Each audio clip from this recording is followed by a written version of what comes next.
All right, welcome to a Tuesday edition of the program. Jeff DeForest. We got Mike Lubitz, young Luca Lubitz in the background there, and he's been kind of guiding the pace of the show of late. We might need to put a new theme song in there for the simple reason where we love to customize music that was made for us in studio and some freebie studio time by the great Albert Castiglia, who, by the way, I believe will be on stage for this Nashville thing that's coming up, this big Nashville special. Not exactly Nice. sure because they're probably about 20 different country music award shows. Yeah. Seems like every week, here it is, man. This is the big one. Dolly Parton going to be hosting. But they have some kind of Christmas special coming from Nashville, headlined by one of the big country stars, I think one of the female country stars. And featured on the bill will be Bill Murray, the comedian Bill Murray, believe it or not, and his Blood Brothers, which essentially is the Blood Brothers, consisting of, and they're going to be playing, I believe, this Sunday in the afternoon at the Funky Biscuit, the actual Blood Brothers band. That would be a combination of Albert Castiglia, our good friend who customizes music for us, and Mike Zito, who's a tremendous individual performer and artist, and always very enjoyable. Those two guys joined forces a while back to form another collaboration, the Blood Brothers. They had a lot of success. They have a couple of albums out already, or CDs, or whatever it is that people listen to music on today. And then all of a sudden, Bill Murray says, I love these guys. I want to front for them. And guess what? I don't think Bill Murray has a lot of musical talent. It's not like, the Blues Brothers were somewhat legit. Aykroyd and Belushi, you could listen to their music and not know that they were comedians. And there have been others that have had crossover careers. We've had sports stars that were good musicians. We've had actors that could actually play some music. All kinds of mixed bags of talent that we've seen that is at the top levels. Bernie Williams is well respected as a jazz guitar player, although I don't recall being overwhelmed by Bernie Williams when I saw him at a show one time. In fact, he was on that show where Christian McBride was headlining a show in Newark, New Jersey. And I had the privilege of being flown up there, private jet, by the Duke, of course, the late Bob Knuth, and the lovely and talented Leslie Visser, to see Christian play, and on sort of the undercard there, what was Bernie Williams playing, and then the oddest of all things that I've ever seen in terms of performing, a very reclusive Kareem Abdul-Jabbar reading poetry. Can you imagine? Yeah. Oh, the poetry. That's a because I thought he did do some musical things, but poetry. That's okay. To be honest with you, I love the skyhook. I probably could have lived without the poetry. What was weird was meeting Kareem. And now Leslie Visser, you know that she's as effervescent as it comes, as outgoing. There's almost nobody. Andy says Wayman Tisdale. Yeah, he was an excellent musician also. No doubt about it. There have been many athletes that could play music. John McEnroe will sit in with bands. I don't know that he's a great guitar player, but he'll sit in with bands. Bill Murray, I don't think generates a whole lot of musical talent. Maybe I'm wrong about this, Libby. But when he's headlining this band, they go from maybe playing a show like at the Funky Biscuit for a few hundred people to playing and selling out arenas. And now they're going to be on NBC. So we're very happy about that. Always nice to see one of the people that you've seen come up through the ranks. I mean, this guy's playing in front of 8 people at Fishtails 12 years ago, and now going to be on NBC TV. Our other friend, I remember we had a guy named Josh Smith come into the studio. I think he came in with Albert, guitar player. And he is now the rhythm guitar player for Joe Bonamassa, and will be in town Saturday at the Hard Rock where Bonamassa is playing. He seems to do like an annual trek down here, and there's Josh just playing away in the background. Nobody would know. I don't even know that they introduce a band that size individually, and man, just absolutely tremendous. So applaud all these people that stuck to it and made it, and now we're reaping some of the benefits anyway, the rewards of going out there and being on the road and working real hard. All right, we should, though, change the theme music, Lubie, to What Kind of Fool Am I? Now, there's no accountability anymore in the world, would you say? Then that begins with the Trump administration. No accountability. Pretty much. We blew up a couple of people. I didn't really know about that. Oh, that drug dealer that I just let out of jail? I had no idea who the hell he was. I think he got a raw deal from the Biden administration. That's always a good one, right? We've let out on pardons two of the most heinous drug purveyors that we've ever seen, right? One guy brought in like 400 tons of cocaine to the U.S., And the other guy was this online guy, remember? And he was getting people killed with fentanyl and all kinds of crazy stuff. Ends up getting a hideous sentence. Donnie Boy says, no, I think he was wrong.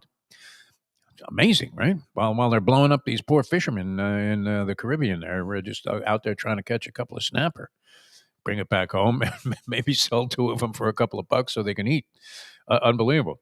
But yeah, I mean, no accountability, and that goes throughout the entire state and genre of sportscasting. Would you say? I mean, when do you ever hear a guy get up on the air and just say, "You know what? I completely screwed up. I was dead wrong about that. Yeah. We were dead wrong about Paul Maurice." And I remember, I don't know that we were disparaging about this guy, but we were talking about what kind of big deal is it really that Mike Vrabel was hired by the New England Patriots, Libby? Can you imagine? I mean, how far off were those comments? We should go back and take, well, what would it be? Accountability for saying that we didn't think that was that big of a deal. But it was. And then the professor got a little controversy working on the chat line when he suggested that Drake May wasn't all that.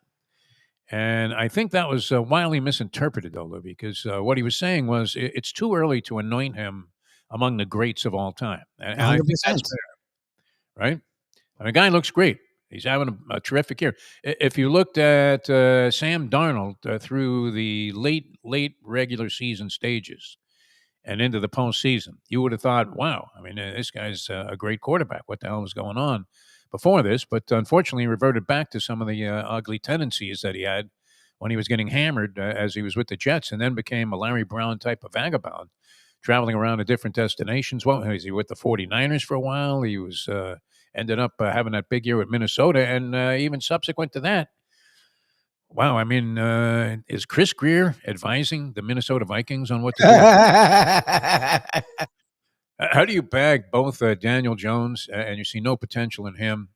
And he may be coming back to the pack now, too, as Indianapolis has lost two in a row, and all of a sudden they don't look like the juggernaut that they were. But New England looked every bit the part last night. They annihilate the New York Giants, who, in spite of their 2-11 record, I think my good friend Mike Jones, huge Giant fan, and has a podcast on the Giants that he does every week called the Big Gunner Podcast, totally into every piece of minutia. Do you like those kind of shows, Libby? Where I mean, if it was a Florida State show, you would enjoy that, right? Where Yes, they get into I've gotten every into little some thing. Florida State podcasts. I can't lie, but on any other topic, no, I'm not a big get into. This is all we talk about, niche topic guy. Okay, well, that's fair. I mean, how deep of an exploration do you need in your team? Do you need people, examining the depth on the taxi squad, or I guess it would be called the practice squad now? I like the better. Wasn't that a better term, the taxi squad? Didn't you like that better when they called the practice squad the taxi squad? I guess it was It the had some name. distinction to it. Hey, I'm on the taxi squad with the Jets. Guys, before you had the ability to Google any piece of information, guys would tell you, "Oh yeah, I played for the Jets. I was a taxi squad player." Oh, you were? Well, there's no list of that anywhere. So how would you ever know? Exactly. People who make false claims like that, I don't know. What's the point? Now it's impossible. You can't get away with it. I mean, within seconds, somebody has looked it up and gone, I don't see any mention of your name here. What is this, a Clockwork Orange? Your name's not on the list, and that's a good thing? I don't think so. But Vrabel, do we owe an apology, Libby? I mean, what is going on out there? They absolutely thoroughly annihilated the New York Giants, who weren't that bad of a team. They get Jackson Dart back. He can't do squat. He's going to get himself killed, by the way, this Jackson Dart. Oh, he is. You can't do this, Jackson. Somebody has to tell him that. Now, it was one thing with Tua where they're telling him to cool it, but Tua didn't take off and run with the same level of exuberance, purpose, and reckless abandon that we see from Jackson Dart. He's getting hit in the upper body a lot while in action, and it's not favorable. He's already had one concussion. He was examined for two or three others. This guy's head has got to be getting to the point where it's in the same condition as a grapefruit. No, he's going to be talking and looking like Jerry Quarry pretty soon if he continues to do that. But that being said, I mean, there wasn't much you could do in his ballgame because, wow, Giants special teams. Was there any news that the Giants fired their special teams coach? That this was an embarrassment. What happened on special teams? They give up a punt return for a touchdown. And they also, did you see what happened with their field goal kicker? It's unprecedented. Have we seen a field goal kicker ever whiff on a field goal? Maybe. I've never really witnessed it, but I guess it It looked could like have. you with a wedge on I was 18 gonna and say 12 or that's me something. playing golf. Yeah. But you got a chunk of the ground 2 feet behind a ball, and you never actually strike the ball. That happened on a field goal try. I mean, have you ever seen that where the guy just gets his foot stuck in the ground in front of the ball Never. and isn't able to even follow through, and so the ball's just sitting there, and he makes no attempt. I mean, he got literally no attempt. I don't know. The play naturally broke down after that, but special teams were abysmal at best for the New York Giants yesterday. But the story is New England and Mike Vrabel, 11-2.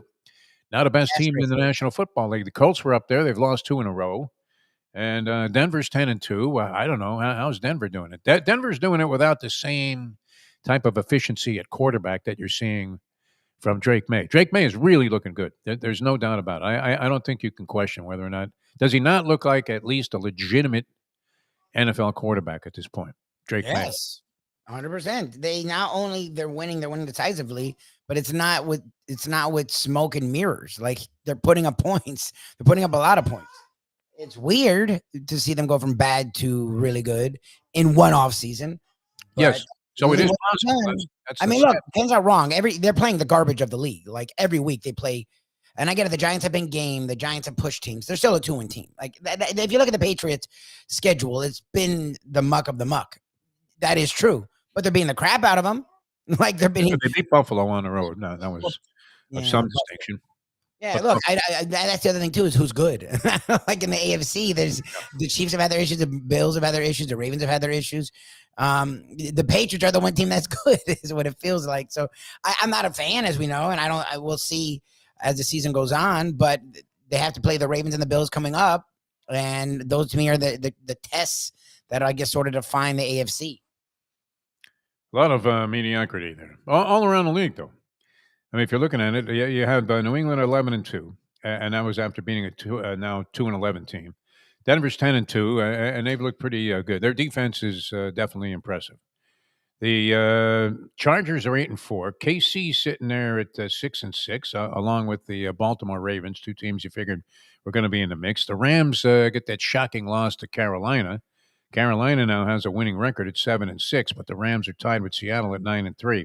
San Francisco has been kind of a mystery team because you don't hear a lot about them, and they traded some of their good players in the offseason, and you thought that what are they doing? Are they regrouping? Kind of maybe taking a step back to try and take a couple of steps forward. It wasn't like they were tanking, and they're sitting there at 9-4. Tampa Bay, which was all the rage of the league, but with the way Baker Mayfield was playing early in the year, now 7-5, so that's kind of modest.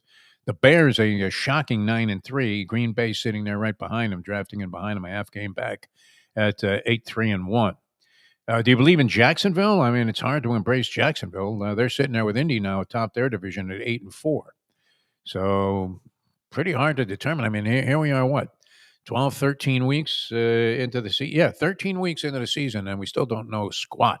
Well, look. The thing is, maybe we do know. It's just hard for us. You'll see a team come out of nowhere from one year to the next, but to see the hierarchy totally change from the 3 or 4 teams we thought would be good to be questionable, and teams that we thought could be to be teams that are pushing. Like the Rams looked interesting, but I don't know. And talked about them winning Super Bowls.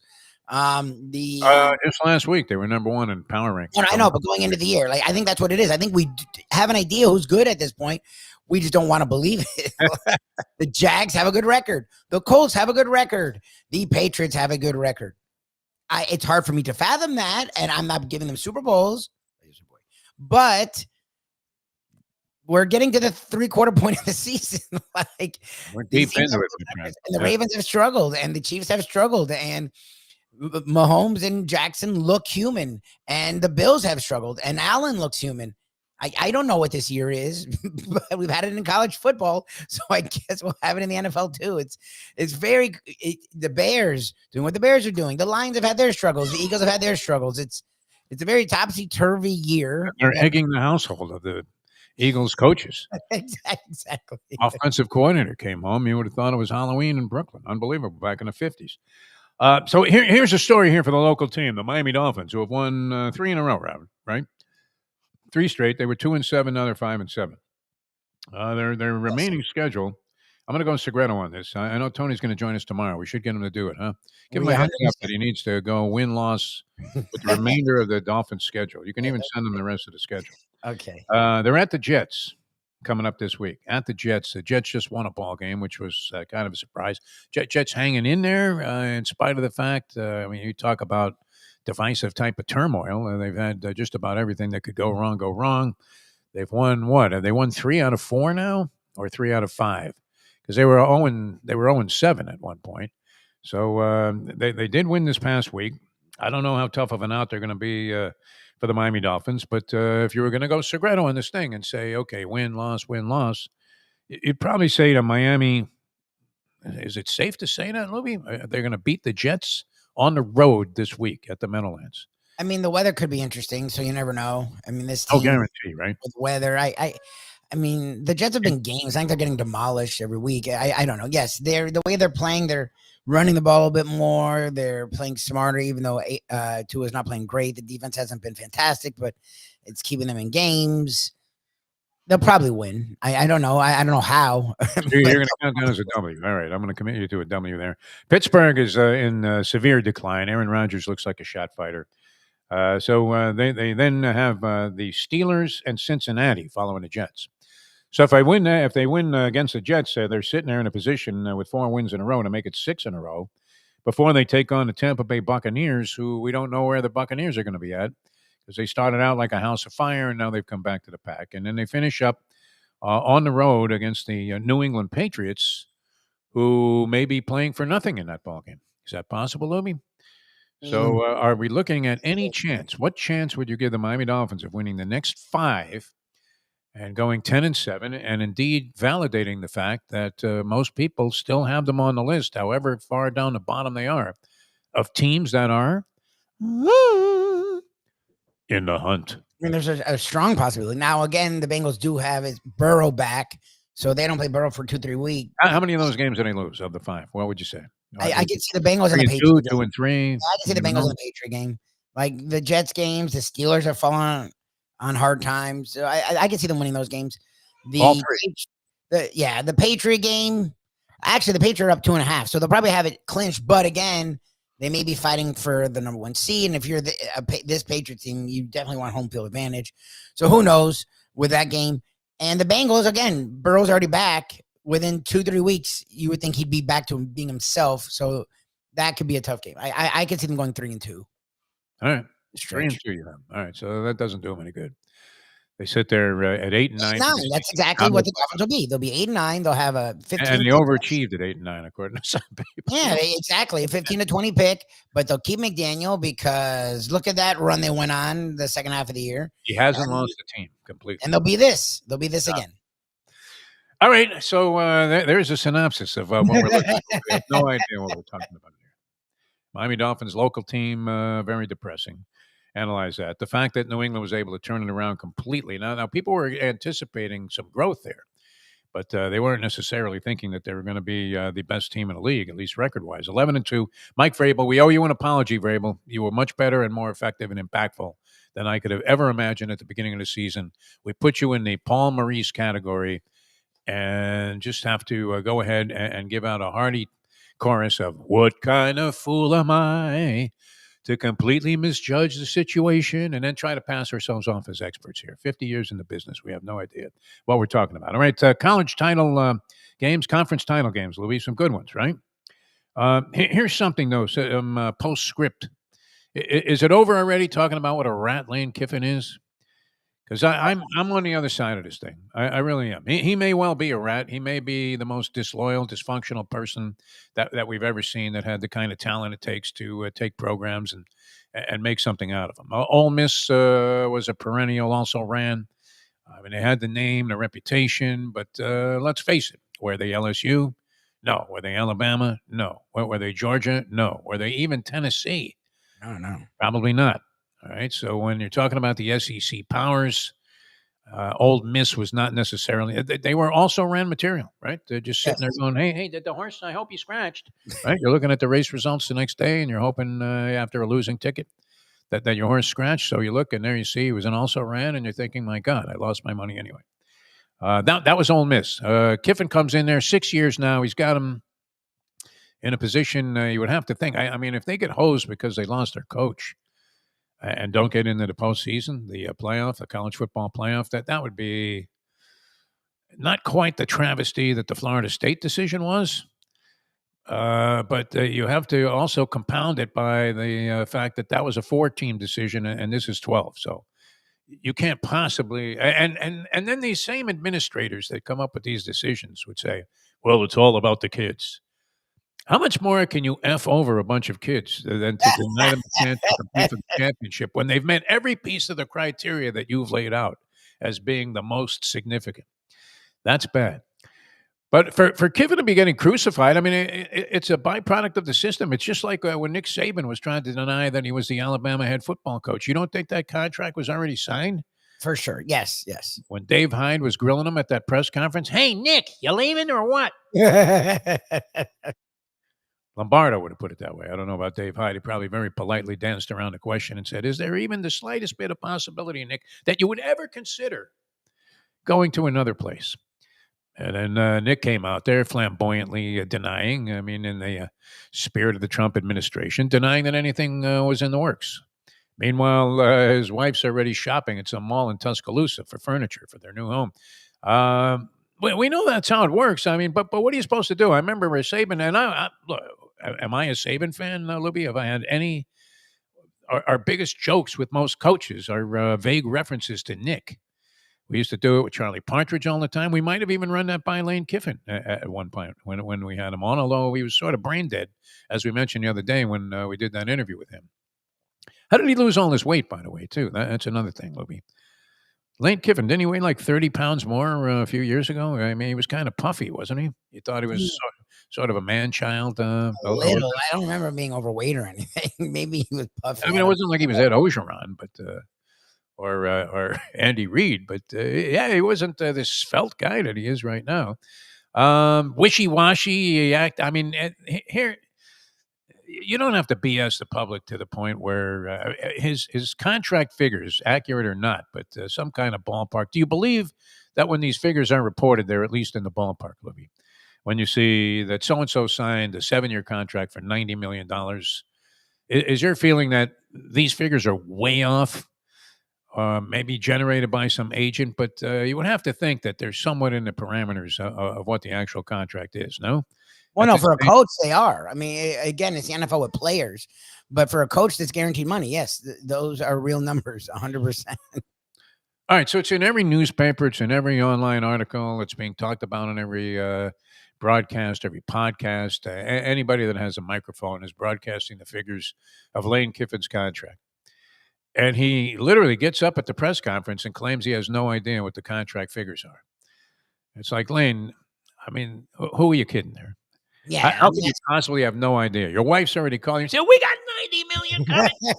You did it. You did it. You were at FAU for $500,000 just a few years ago. Unbelievable. And he's the only guy that really made that work, right? Charlie, unfortunately, our good friend Charlie Partridge had 3 and 9 years, ended up becoming an assistant coach at Pittsburgh under Narduzzi. That worked out real well for him. And now, who's he with? What was the number one team there for a little while in the National Football League, doing a great job as a defensive line coach of the Indianapolis Colts. Who else took that? Your guy from Taggart was horrendous and got fired in 2 years. Fired him, and where's he today? Is he involved? He's a running back coach, I think, with the Ravens. He always had a connection with the Harbaughs. Okay. So I think he's a running back coach with the Ravens. All right, so he didn't exactly prosper. Our man Tom Herman, what happened to him? Did he get out of football? Out of football altogether? I mean, a very competent guy, a Mensa guy who had success, a variety of different places, wasn't even all that bad at Texas. But you couldn't satisfy the overzealous alumni who were pumping all this money into the program. So he ended up getting shorted the chance to prove that he could do the job there. I don't know. Had he proven that he couldn't do the job there, Louis? Tom Herman, what do you think? He wasn't consistent. I mean, look, Sark has, recruiting-wise, been a little bit better and gotten them at least. Look, there wasn't a 12-team playoff, but Sark has gotten them into the top 10 every year. They weren't exactly doing that under Herman, but it was only like 2-3 years. He would tell you felt if he had more time, he would have gotten the job done. My problem with Sark is he's on the opposite. He's gotten them there and then can't close the deal. And now there's another team that is really good that has 3 losses. So maybe Herman wasn't so bad is sort of the thing, because the records, he's better than Herman was, but not by that much. In the end, they're not winning the conference and they're not winning championships. So what's a big beef with Kiffin as opposed to any of these other coaches that have made changes, right?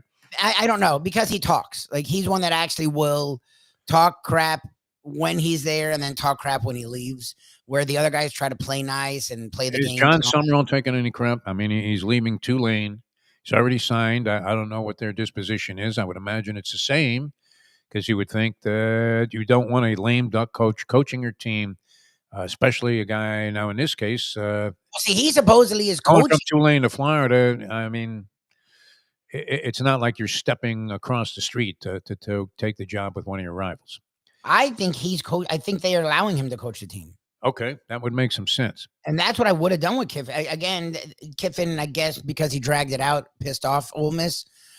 And if I'm Kiffin, I'd rather start my new job, because you're going to be at a negative. But I guess LSU hasn't lost any of their commits. And if the LSU players know Kiffin's coming, I guess they're okay. So the classes stay intact.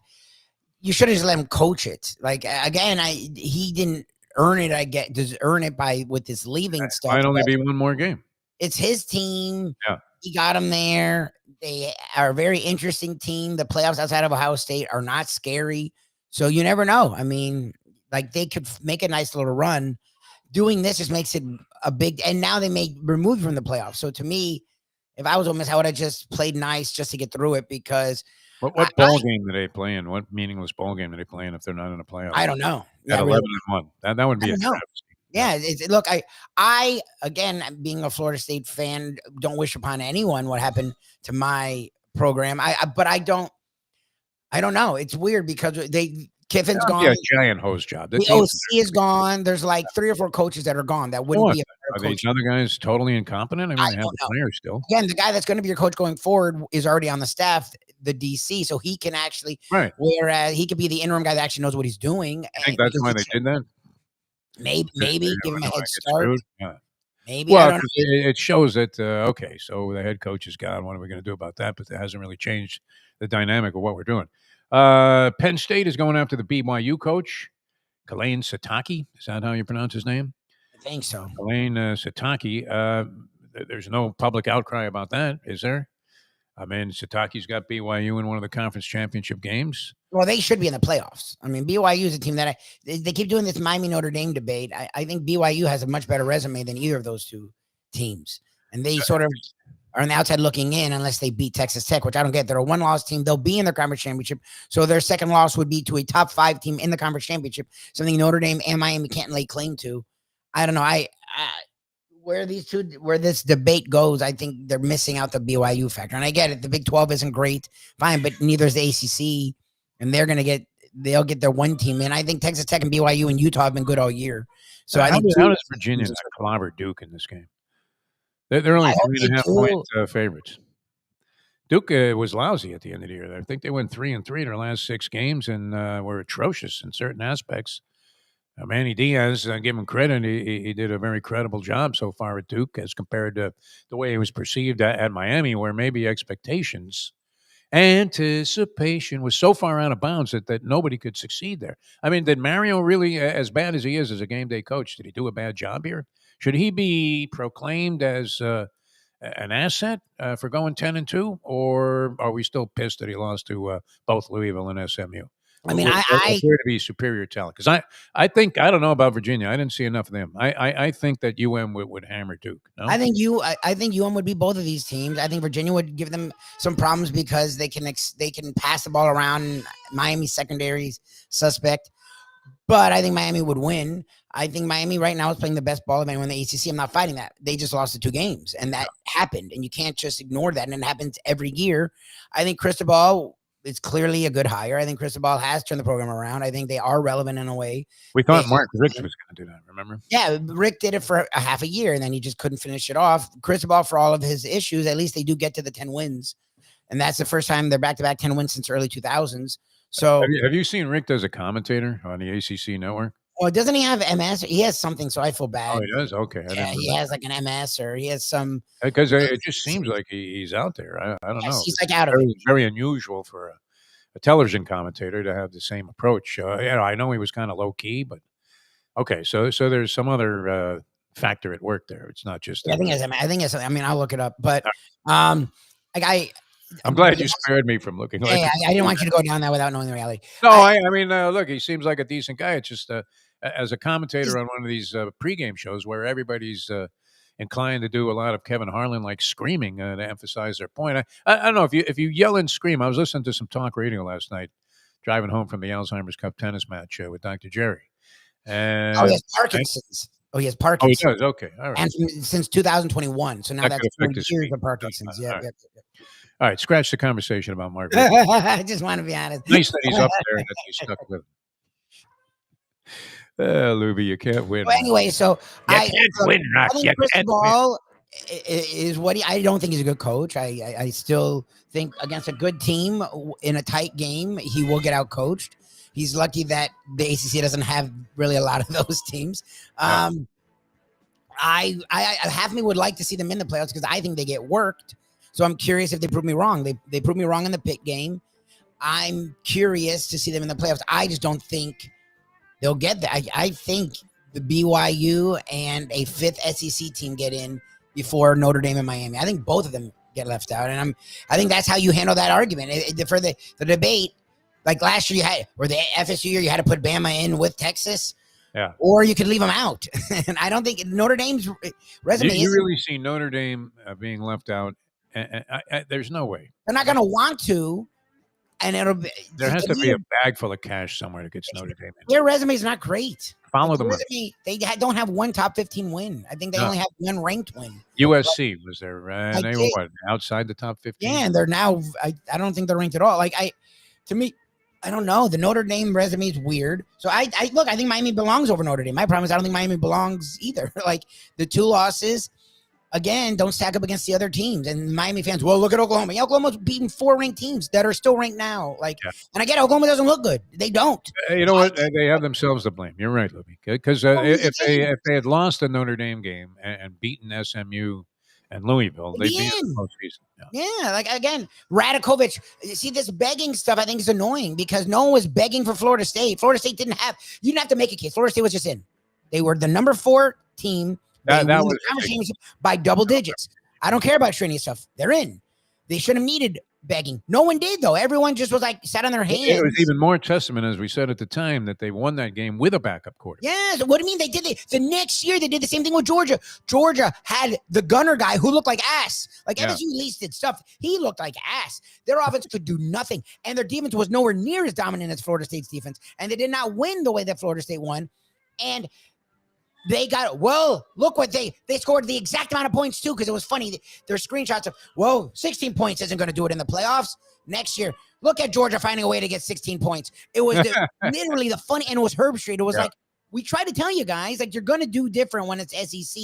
So, like, the bias is insane. Win your games. Like, again, yes, there's other teams with 2 losses. Yeah, but they're in conferences that are more respected versus teams that are more respected. I don't know what to tell you. Like, don't lose those games, UM. Don't. Every year you're going to lose 2-3 games. Like Radakovich laying out.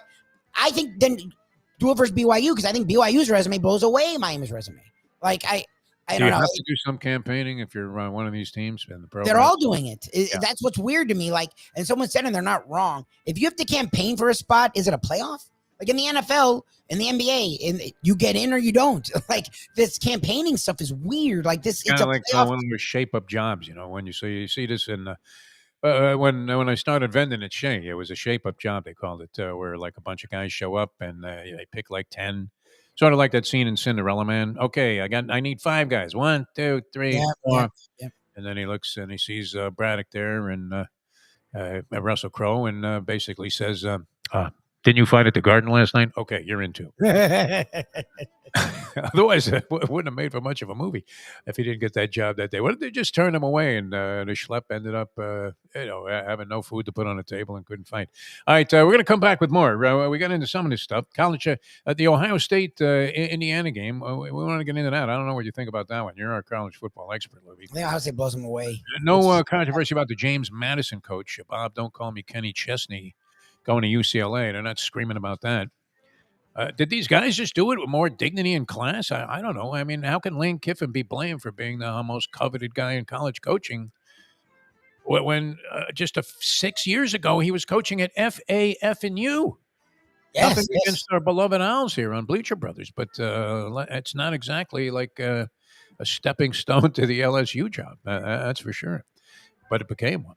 All right, we're coming back with more. The Heat were just raining threes, Lubie, last night. 24 three-pointers in a game. Imagine, I mean, it's hard to even conceive for a guy. I mean, this used to be known as a chucker. We talk about it all the time. Andy knows the term. I'm sure a lot of you older guys do. If you were a chucker, you were despised. And now it's so overly encouraged. It's the league now. I mean, if you were shooting even 30% from 30 feet away, people would stop throwing you the ball after a while. They'd look at you, fake a pass to the corner. Hey, listen, musclehead, if you're just going to jack that up. 100%. And you try and, weave a pass through immense hand traffic and feet, some kind of bounce pass to some big guy under the basket who was going to get blocked anyway, because you would rather have that happen than just throw the ball in the corner for this chucker to go up there and fire away from three. So the fact they're even attempting 24 threes in a game, Lubie, is a little bit startling. That they're making 24 threes is pretty cool. Here's your sports talk topical debate question. And maybe this is something both of us, what we should do is try to be more like the more successful sports shows. Okay. Is it a prerequisite of Fox Radio to have two guys on that just start screaming at each other? Because that's what I was listening to last night. I think it was Parker. I forget his first name. Is it Rob Parker? Been around for a long time. And he's on, and they actually have a pretty good flow going on the show, but then they feel compelled to start screaming about something. So here's your screaming issue. We'll give you a second to think about it here on the show. Would you rather have a very efficient and a guy, I don't want to use the chip on his shoulder kind of thing, because I don't really know this guy's mentality, but maybe he felt like he was underutilized when he was playing for the Clippers. And the fact that he shined against the Clippers last night perhaps speaks to that. I don't know. Maybe it was just arbitrary luck that he had 30 points. No. Blowout of the Clippers. That was not luck. That was on purpose. Okay. So, and the Heat are up after three quarters in this game, 114-82. They're up, what is that, 32 points? My God. They end up winning the game by 17, but they were outscored in the fourth quarter by like a ridiculous margin. So the game was well out of hand. But would you rather have a sort of committed and dedicated, motivated Norman Powell on your team? Is this too easy to even offer up there? Versus Butler? Is that what you're going to malcontent? There you go. See, I knew you your sports. They're going to be like a star that's sort of annoying. Then it would be a debate. But the Butler, you mean that carried us, or the Butler of last year? The Butler of last year. The Butler now. He's already doing it with the Warriors. He's complaining. He's crying. I didn't see any of that. Oh, you haven't seen? Yeah, it's like a big deal. He's like he's like, we need to do this. We need to do that. Our rebounding. He's going down the list. It's like, that was quick. When is he just going to come flat out and say by his locker one day, look up at the reporters and say, you know what?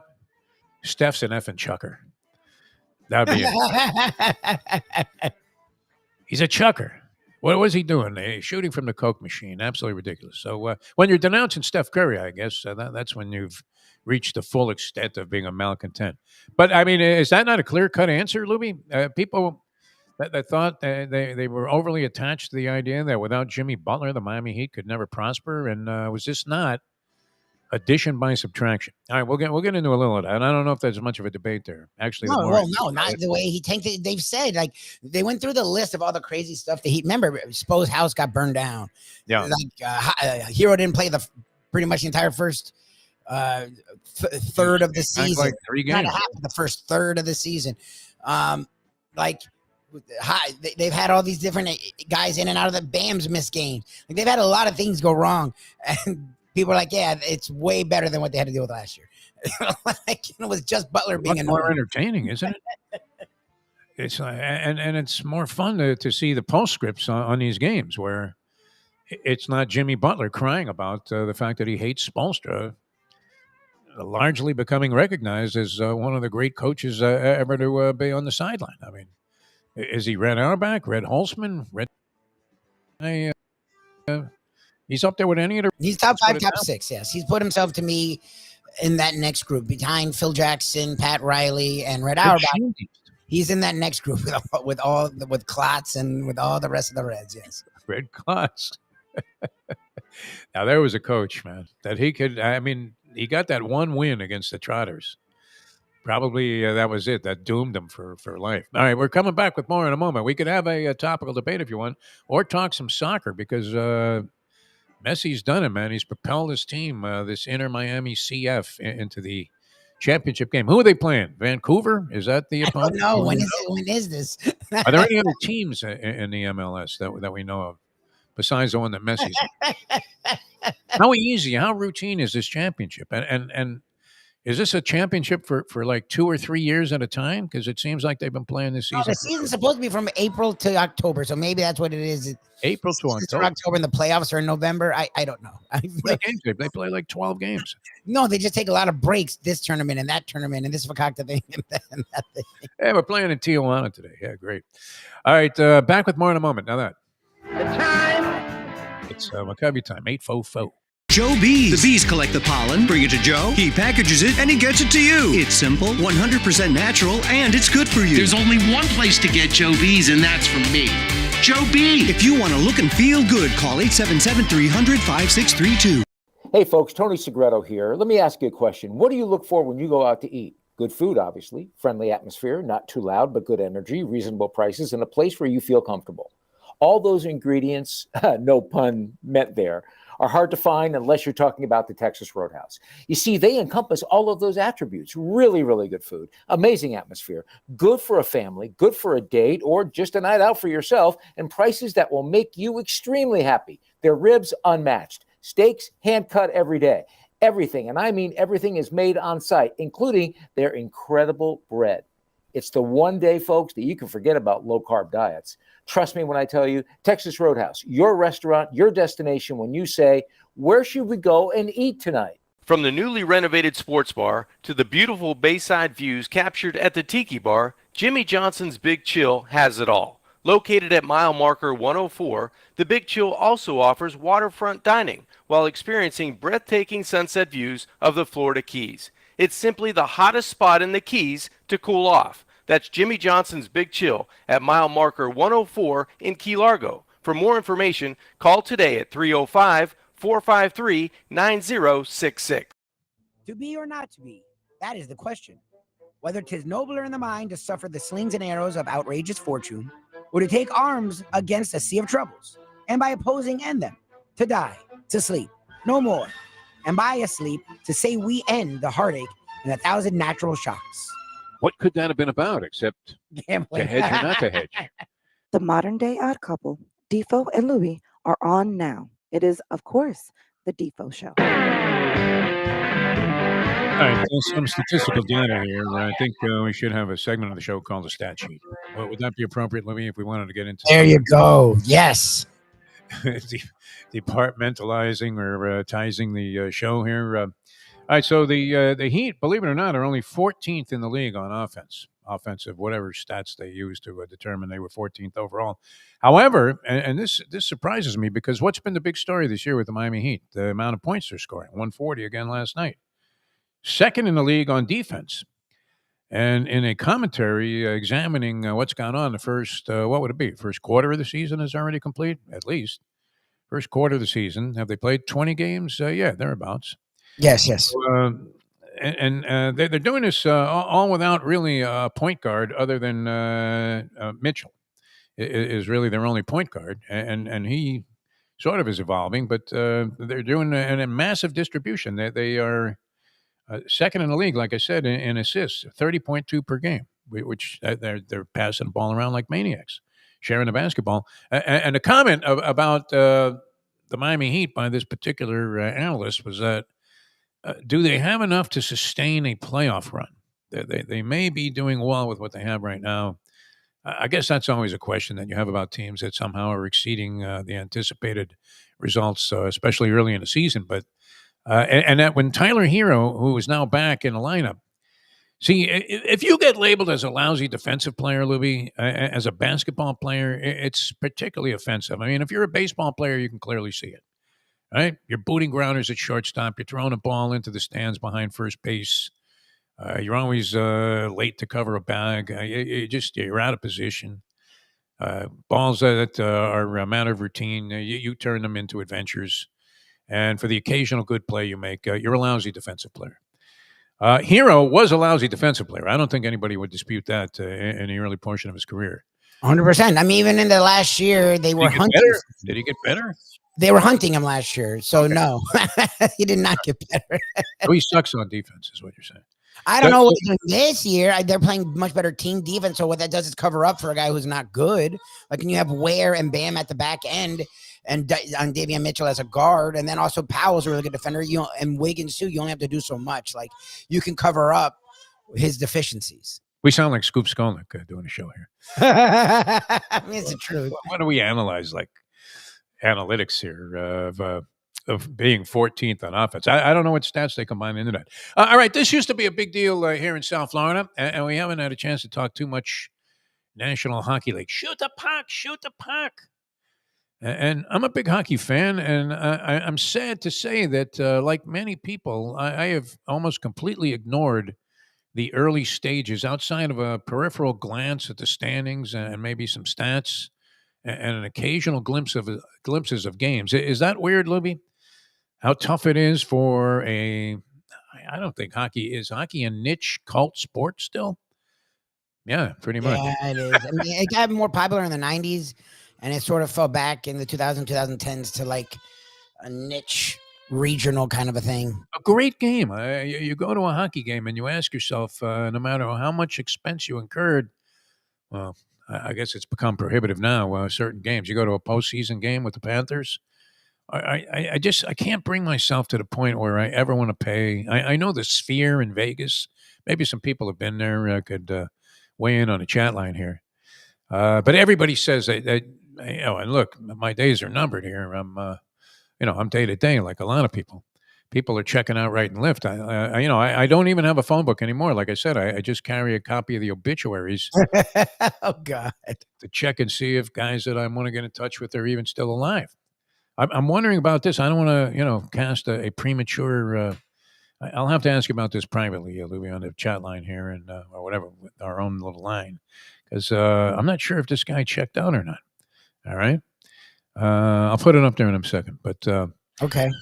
But anyway, yeah, I mean, it's a great game when you go, but I can't bring myself to paying like $600 a ticket for something. Would you pay? I think it might be the lowest ticket at the Sphere in Vegas. I believe, I don't know why I want to say that it's $300, Lubie. Now, it's an experience supposedly like no other. Like if you go there once, it's almost like I never was the kind of guy that would do this. I did not ever drop any blood or acid in my life with all the drugs that I've consumed and ingested. That was one that I dodged. So is it like taking an acid trip, Lubie? Are you inclined at all to look into going to the Sphere? Oh, I want to go to the Sphere bad, but it depends on what to do there. Just to be at the Sphere, I think is like you're saying $200-$300. So to like go see an actual act, I'd like to see. It's like $500-$600.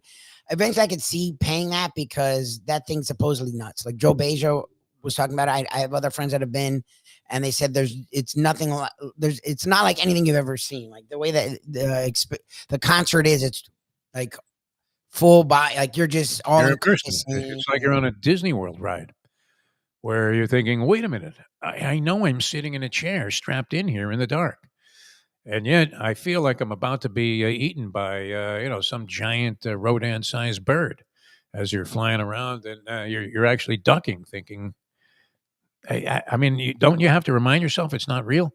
I guess here you want to let go and kind of capitulate to the experience that they're trying to bring about for you. I don't know any Mr. Met, Ira, and his lovely wife Rosalie are huge concert goers. Probably been to a zillion concerts.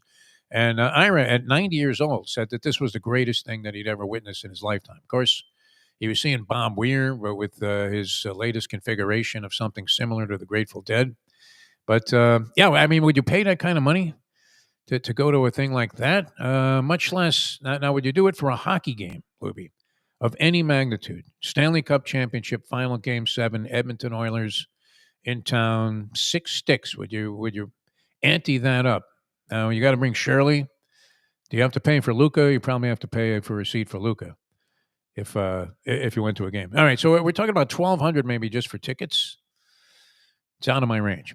That being said, I remember when it was a big deal, and I think this was largely brought about in this area by the late, great Neil Rogers, who was an early tout of the whole idea of thought it was impossible, like everybody else, that South Florida would ever have a hockey NHL franchise.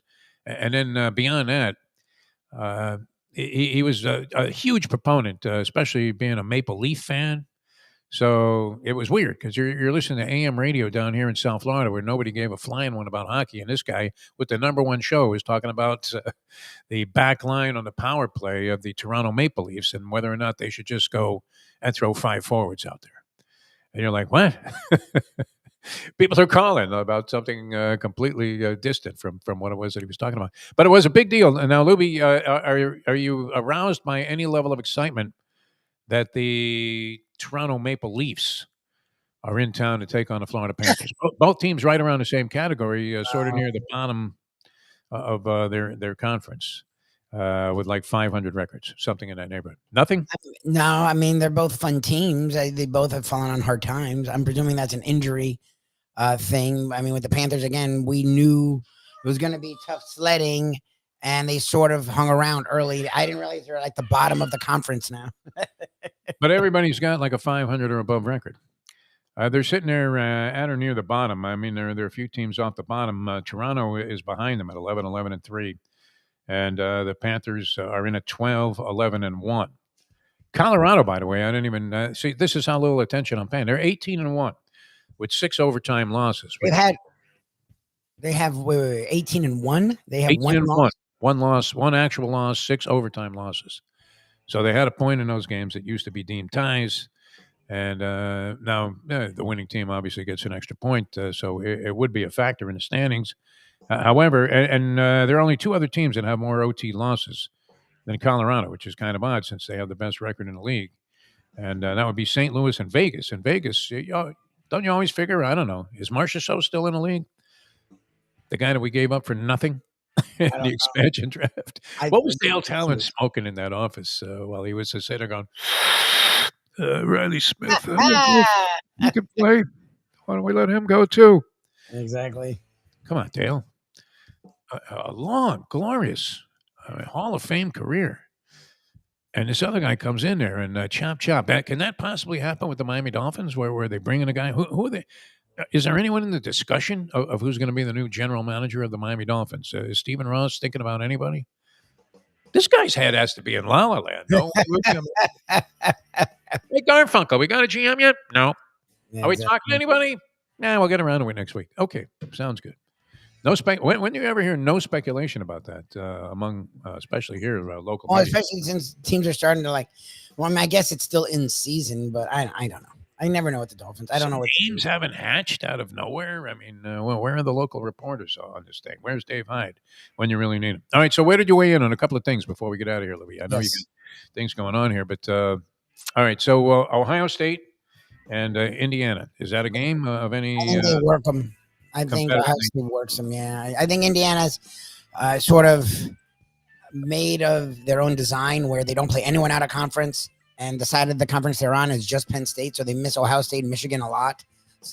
They did have to play Oregon, but the rest of their schedule is nothing. So I think Ohio State will.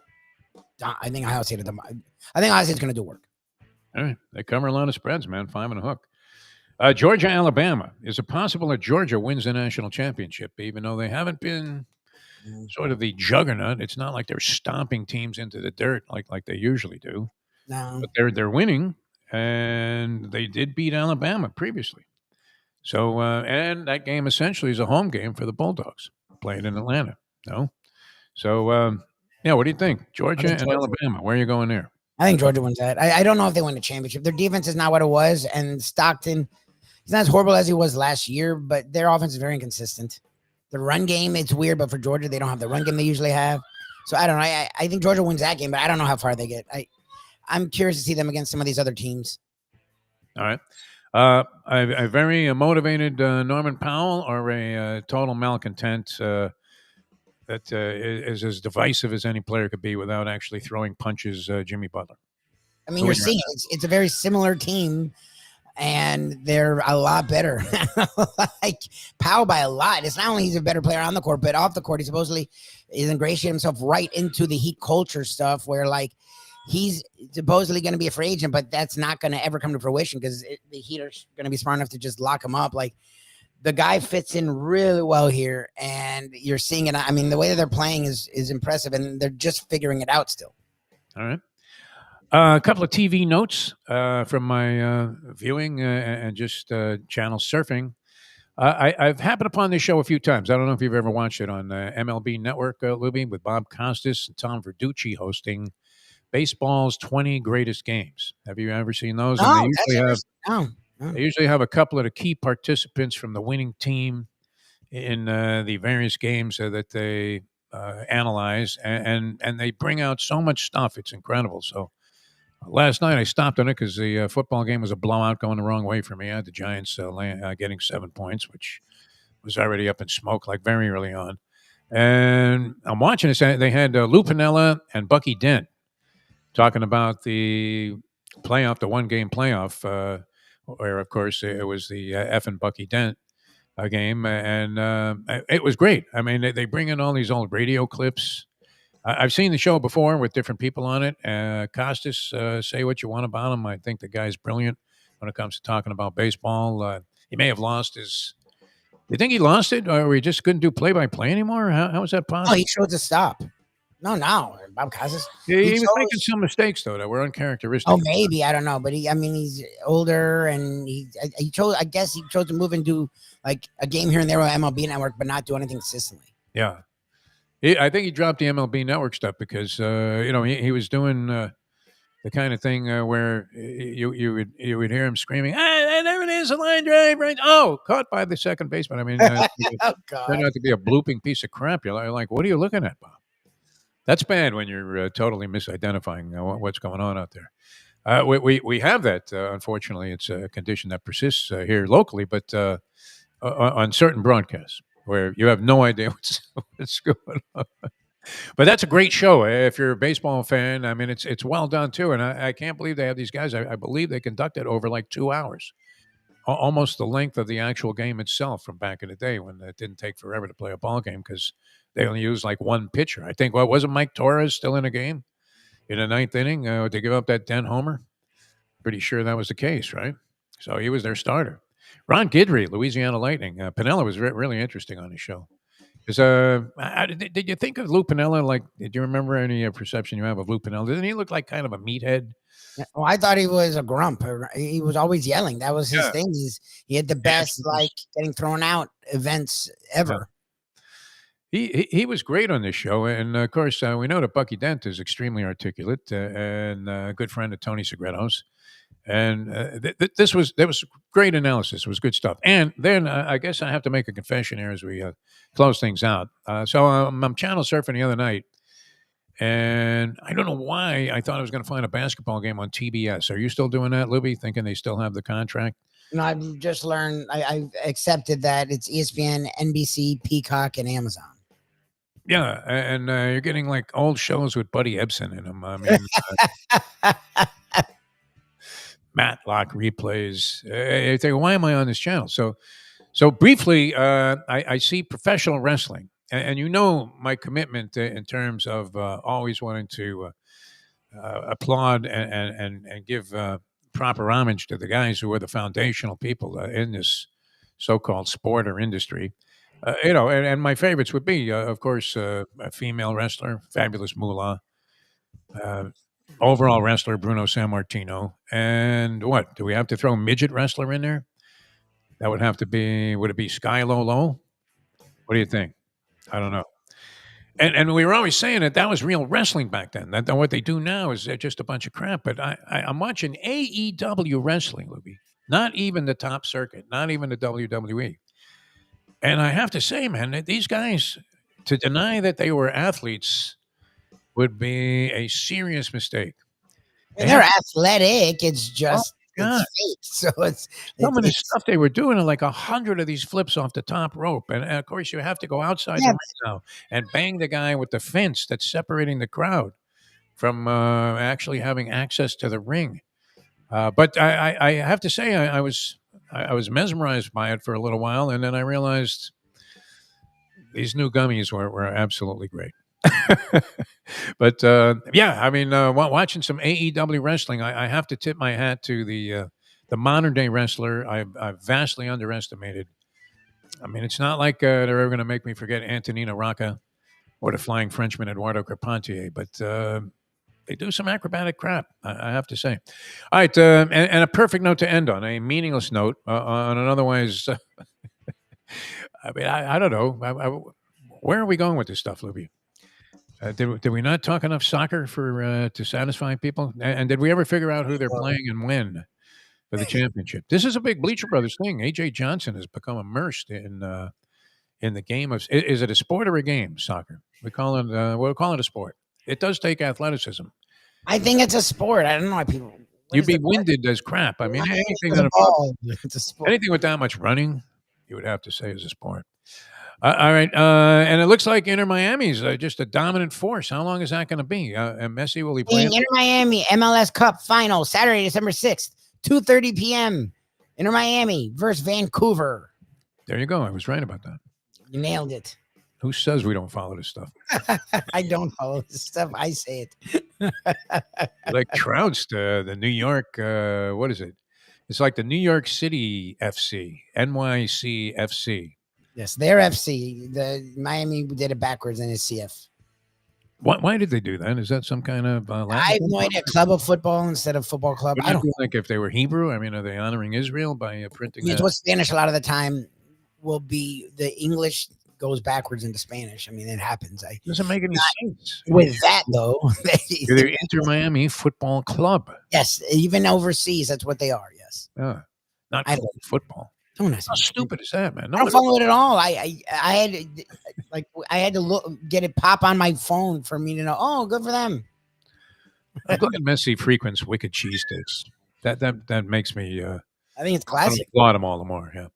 All right, we're going to get out of here. We'll see you next time. Thanks so much for being with us. For Mike Lubie Lubitz, young Luca Panici Lubitz, I'm Jeff DeForest. We'll see you tomorrow. Tony will join us for a little old school. Ed Garcia has to be fired up. His Michigan basketball team is doing it. And what's Michigan?